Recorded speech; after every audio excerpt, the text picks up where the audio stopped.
I haven't done this style of a gaming pickups episode in a pretty long ass time. But hey, I guess we're returning to it for a little bit. I don't know. Mix things up a bit. Anyways, let's start off with a 2016 purchase, or 2017 purchase, I should say. And we have Pinball for the NES. Now, I wanted this, cause, well, black box game, a cheap black box game at that. And, it is a Mario game, technically, because there is that little mini game I'm sure you guys all know about, where, you bounce the ball up and down, go across these numbers to rescue Pauline. The game itself, it's basic pinball, but it works out decently well. I mean, even though there's better pinball games out there, it is nice, it's a nice little game. I'd already owned the e-reader version of this. It's one of like 4 pieces of software I own for the Game Boy Advance e-reader. But, I wanted the original NES copy, and, yeah. I wouldn't be surprised that the price is going up on these things, because every fucking game has to have the price go up, I mean, God forbid anything be cheap, But it is nice to own, and, hey, now I own 10 of, like, the 30 games included in NES Remix. Then we got Lee Trevino's Fighting Golf for the NES. My friend Fabio, he bought this game. We played it for a little bit, and I'm like, hey, this is actually kind of fun, because it is pretty damn similar to NES Open Tournament Golf, and NES Open Tournament Golf is great. And this is pretty damn similar. The ball physics are a little more bouncy, but, like, frickin', it still plays well, And, hey, it's always kind of interesting to have, a game with a celebrity on it, though Mr. Trevino here, he's quite the old-timer. He doesn't have much time on this planet by the looks of it. But hey, he got his own NES game that doesn't have the Lee Trevino license in Japan, because in Japan it's just called Fighting Golf. In fact, I don't get why on the end label right here, it just says Fighting Golf. It's fucking Lee Trevino's Fighting Golf. I'm sure you could have found a way to fit it. Even if you had to, like, stack the text on top of each other, you could have found a way. Pretty nice little game, especially for its price. It's, cheap, fun entertainment. Puts the entertainment in the Nintendo Entertainment System, I guess. I don't know. 2016 purchase, by the way. Here's another 2016 purchase, and also a Christmas gift that I talked about. Mario Tennis Power Tour for the Game Boy Advance. This may have very well been the first Mario Tennis game I ever played, because I do have memories of, like, back in 2008 or 2009, of, like, me borrowing a friend's copy, and, playing it on my DS Lite and whatnot, and, enjoying the minigames and stuff, and being, like, confused over the fact that why Waluigi is in the game but not Wario. I mean, I like Waluigi, but it's like, why the fuck couldn't you have both? I don't know, is that why Waluigi wasn't in Mario Kart 7? Because it's like, well, he already had his time to shine here? I don't fucking know. The game itself is competent, but like the Mario Tennis and Mario Golf Game Boy Color games and Mario Golf and Game Boy Advance, they all have this RPG mode that I never got into, filled with a bunch of characters that nobody gives a shit about. It's the same sort of spiel I've mentioned before when talking about, the handheld Mario Golf and Mario Tennis games. Aside from that, it is competent tennis. I'm sure the RPG mode is fine, but just something I couldn't give any less of a shit about, especially with the characters, or RPG/adventure mode, whatever, the whole story mode thing. And, it has the power moves, like in Mario Power Tennis. It's a pretty nice little competent game, and I'm glad to, have it, and, hey, I don't know if I'll have the same memories with this like I did when I first played it back in 2008 or whatever, but still very nice to have. I guess on the, still on the Mario subject, we have Mario Party Star Rush for the 3DS. Again, this was another Christmas gift. Oh my. I am, like, kind of at a freaking state of confusion with this game. Because, like, with Mario Party 9 and 10, people kind of give mixed reception towards that. But with this, I don't know what's going on with this. It seems like all the modes in this game are essentially just, you know how like in older Mario parties, they would have like certain, like, minigame tournament modes? Like, for example, like, oh, here's this, like I think in Mario Party 6, there's like this tournament where it's like, oh, you hop across the bridge further if you win mini games, but if you don't move any further past the bridge and you don't make it to the other side. Those mini game tournament things like that. That's what this honestly feels like, just glorified and sort of mixed with, like, short boards and stuff, and, like, of course, the boss mini games that have been, prevalent in recent Mario parties.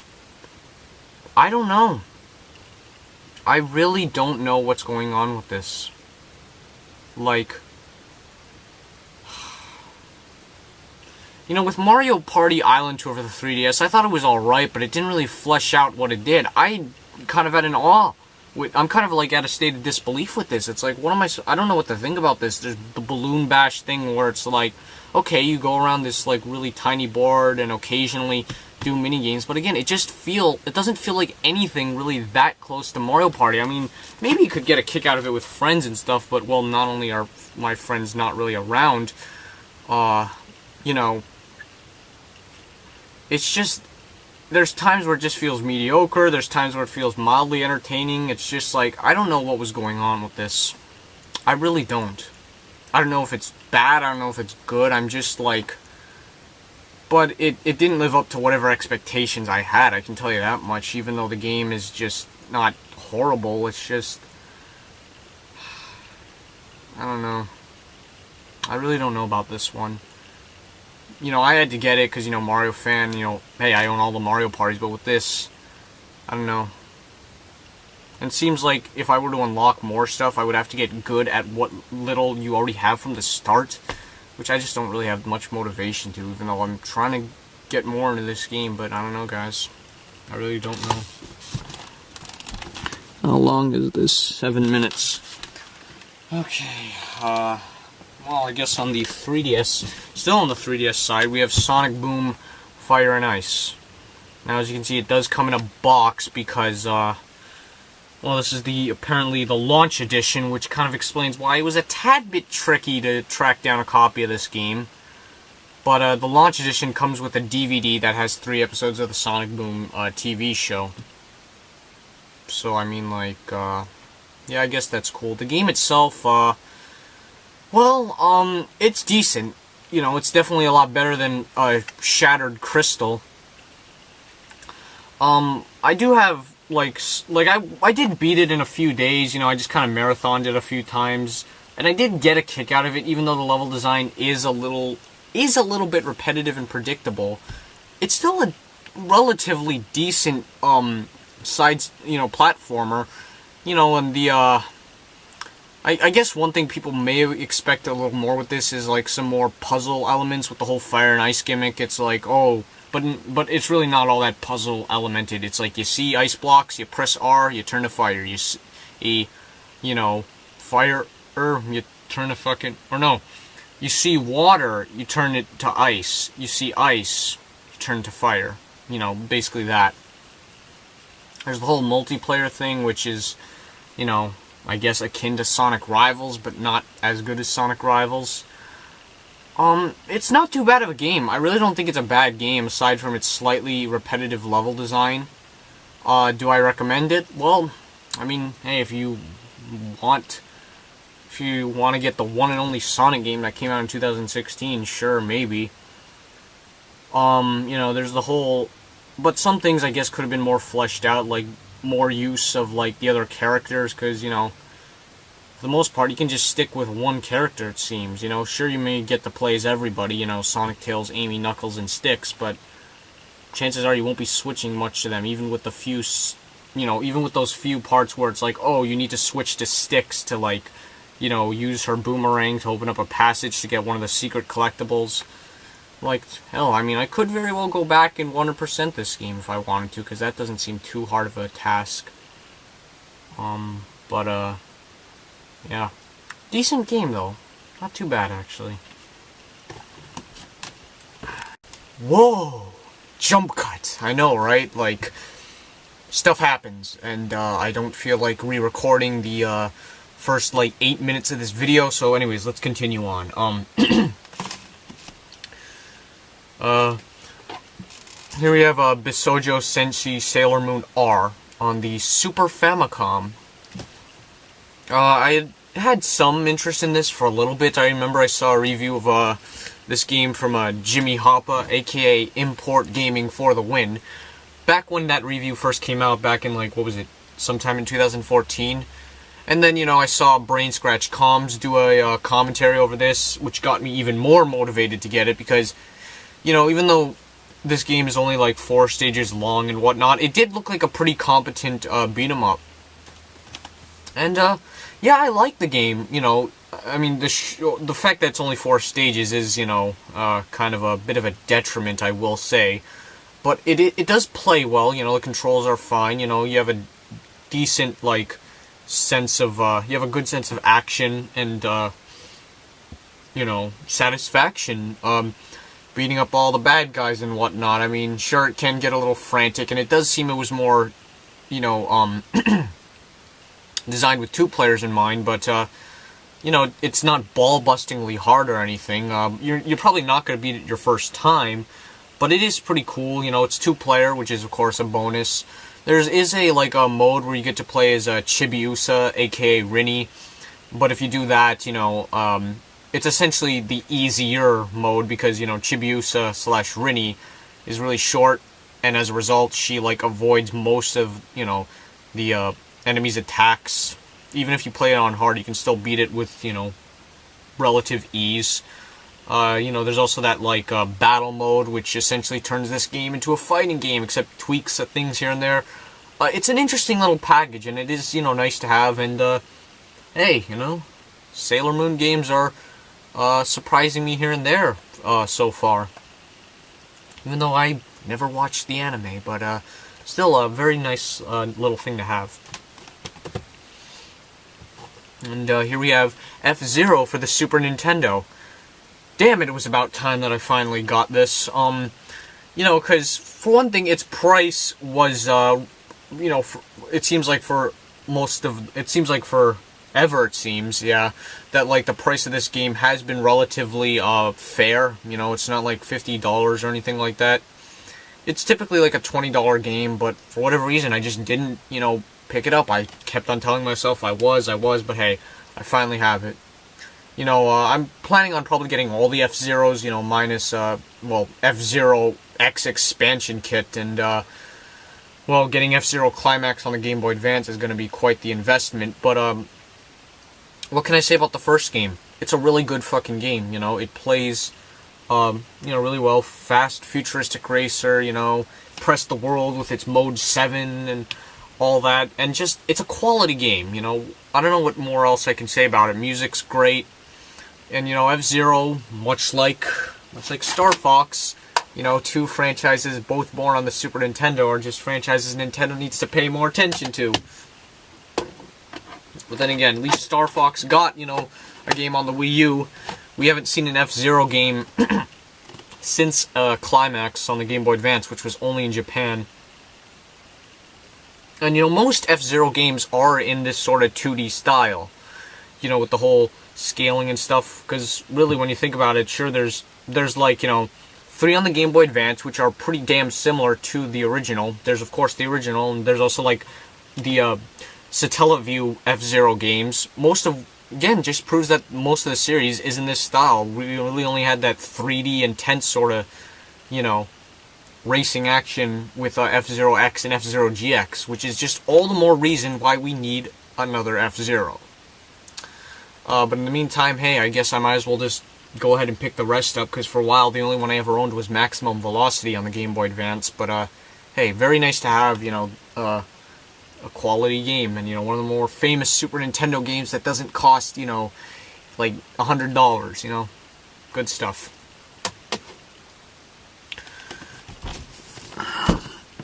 Four minutes. Okay, we're actually on a decent roll here. I guess this is the last Christmas gift I didn't talk about, you know, because I talked about like 2 of them in the last episode. Might as well just finish them all here. Marvel vs. Capcom 2 for the Sega Dreamcast. Now, if you watch my Christmas video, you will know that I mentioned that the copy that I was given for Christmas did not have the manual. Which, it was cool that I got, you know, such a, like, expensive, sought-after, well-respected game like Marvel vs. Capcom 2 for free, but the fact that it did not have the manual, you know, which is important, because, remember, the manual is the cover art of the game, you know, with the case of the Dreamcast, PS1, Sega CD, Sega Saturn, you know, stuff like that. So that's why having the manual is important. So what I ended up doing is I traded that copy and bought another copy, and I was able to get this for like half of what it was going for, you know. Like, it was like $100, but I got it for like 45, 50-ish, you know, because I traded in that, the non-manual copy. But what can I say about Marvel vs. Capcom 2? It's fucking great. It really is a great, you know, game. I can see why, you know, it's so beloved and like competitively played. God damn, I can't talk today. Yeah, what the fuck? Oh, never mind. It's just that, like, the thing is, I probably wouldn't have spent, you know, full price on this game initially, like, you know, with the price it goes now, because if you know, or if you look it up, you'll see that Marvel vs. Capcom 2, especially the Dreamcast version, is pretty sought after, because it did get a digital re-release, but that got taken down, so, you know, even if that was still up, there would still be demand for it, but it's like, goddamn, you know, that's not helping that it's not there anymore. So it is nice to have this, it really is, but, you know, it's a shame that I won't be able to truly get to, have, you know, fun with it, because of the fact that, well, you know, friends aren't around to play games and stuff, because, man, this would have been fucking great, you know, to play with people and stuff, because it's just a very well-made game, and I can see why people love it, you know, as I said before. It's nice.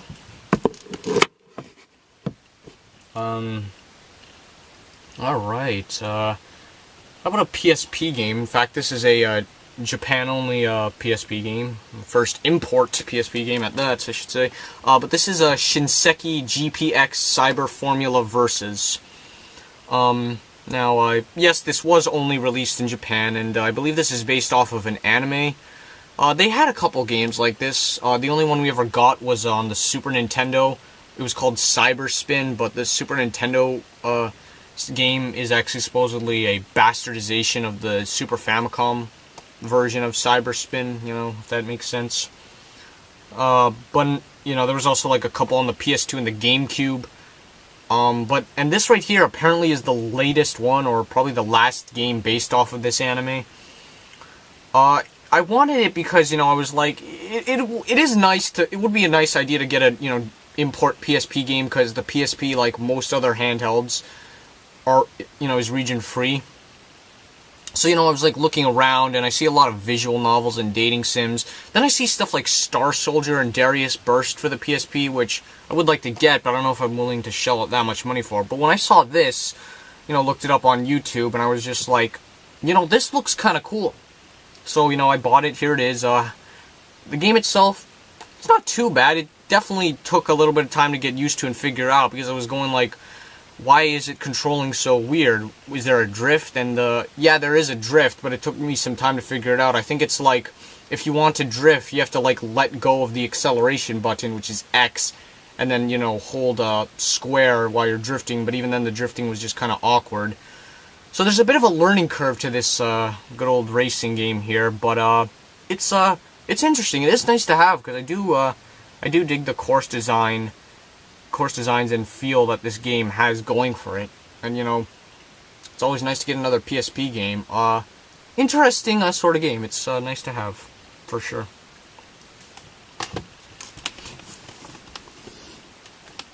Nine minutes, okay. I don't know. Anyways, how about we talk about the first game that I picked up in 2017? Tokimeki Memorial Taisen Puzzle Dama for the Sega Saturn fucking, that is a kind of a difficult word to pronounce, because whenever you say Sega Saturn, sometimes it might sound like you're saying Sega Saturn, you know, because the N, I don't fucking know. Anyways, let's continue on with what I was saying. Yes, this was the very first game I bought this year. In fact, I remember, like, 10 minutes after midnight struck, you know, January 1st, we bought this off of eBay. And, you know, it looked interesting, and, you know, the thing is, I haven't bought a Saturn game since, you know, Shinobi Legions back in August. And, yeah, this is a bit of a pricey motherfucker here. But yeah, I didn't pick one up, even though I tried to, but hey, it's finally great to have another Saturn game. And yes, this is part of, the Tokimeki Memorial franchise by Konami, you know? Konami. But anyways, this isn't necessarily part of the main series, shall we say. It's a spin-off puzzle game, which is, that in itself is apparently part of another series that Konami makes called, like, Tyson Puzzle or something like that. They had other ones like this, like, there was one on the Super Famicom, one on the N64, that's, you know, part of this Tyson Puzzle series. This apparently also had a sequel on the PlayStation 1, but only in Japan as well. And of course, kind of, you know, obvious, but this was only released in Japan too. The game itself fucking took me by surprise. Like, you know, I looked at it and I'm like, okay, this looks similar to Puyo Puyo, might be interesting. This is a really, really fucking good game. I'm not going to necessarily explain how it plays, but all I can say really is that, like, well, for one thing, yes, it's great, but also, even when it seems like you're about to lose, like, you have all these, like, you know, like, heart pieces or puzzle pieces stacked up, there's almost always a way to, like, save yourself, because, you know, because it has garbage puzzle pieces similar to the garbage beans in Puyo Puyo, but, like, you know, if you get combos nearby the garbage pieces turn into regular pieces, which that can also lead to a chain. You know, if you look up gameplay, you'll see what I mean. But because of that, it really adds to some really intense, fun, addictive gameplay. This is a fucking great game, and you should get it.